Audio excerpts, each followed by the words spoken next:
বন্ধুরা, একটা সুখবর আছে। সুখবরটা কি? রিমি আবার চ্যানেলটা ফিরে পেয়েছে। কিভাবে পেল তোমরা রিমির মুখেই শোনো। থেকেই একজন আমাকে এসএমএস করে, অতনুকে অনেক অনেক থ্যাংক ইউ। আর অতনুর সাথে যারা কাজ করেছে তাদেরও অনেক থ্যাংক ইউ আমার চ্যানেলটা ফেরত পাইয়ে দেওয়ার জন্য।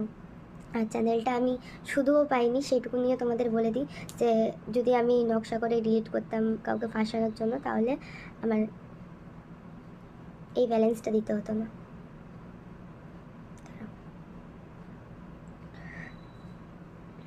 ওয়েট,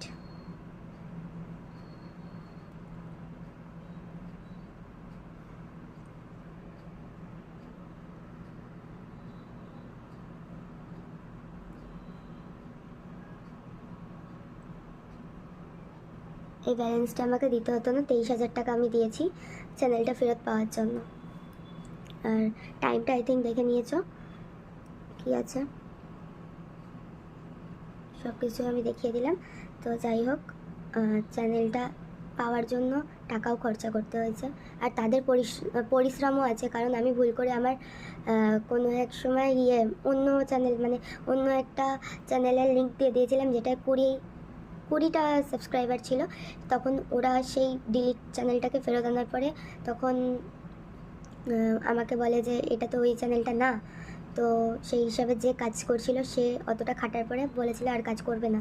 তো অতনু সেখান থেকে অন্যজনকে দিয়ে কাজ করিয়েছে। তাদের কাছে মানে তাদের কাছে আমাদের ইন্ডিয়ান রুপিস করে যাবে না, কারণ তারা ইন্ডিয়াতে থাকে না। তাদের কাছে ইউএস ডলার করে যাবে। সেই হিসাবে 25 আমার কাছে চেয়েছিল।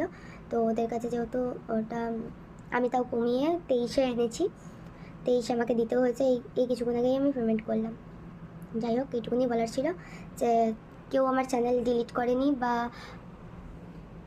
1 মিনিট, কেউ আমার চ্যানেল ডিলিট করেনি। আমি নিজের থেকে করেছিলাম। ও অনেকবার রিকভারি করার চেষ্টা করেছিল, পারেনি। আর যাই হোক, আর কিছু বলার নেই। আর আমার ইনস্টাগ্রামের চ্যানেল আইডিটা হ্যাক হয়ে গেছে। অতনুই বললো যে চেষ্টা করব ফিরিয়ে দেওয়ার। যদি পারে, হয়তো জানি না আসবে কি আসবে না, কারণ আমার ভিডিও ডিলিট করেছে নাকি সেটাও আমি জানি না।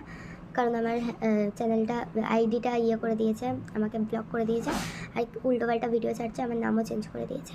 তো টাটা, বাই বাই, এটুকুনি জানানোর ছিল। তোমরা শুনলে রিমির মুখে কিভাবে ও চ্যানেলটা ফেরত পেল। ভগবানের কাছে প্রার্থনা করি ও যেন ইনস্টা আইডিটা ফেরত পায়।